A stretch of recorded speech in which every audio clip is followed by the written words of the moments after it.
आज मैं आपके लिए लेके आई हूँ फ्रेश टोस्ट की रेसिपी। तो चलते हैं इंग्रेडिएंट की जानिब।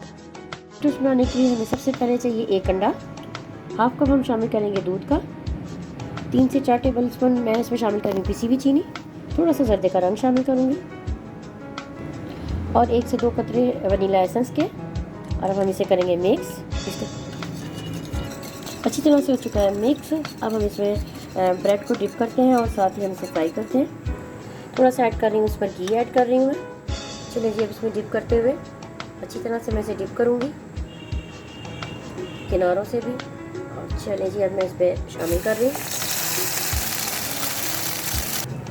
चलिए जी, अब इसे पलटा लेते हैं। चलिए जी, यहाँ से भी हो चुका है, अब डिश आउट करते हैं। फ्रेश टोस्ट हो चुके हैं रेडी। आपने इसकी रेसिपी को ज़रूर ट्राई करना है, बहुत ही मज़ेदार और डिलीशियस बनती है।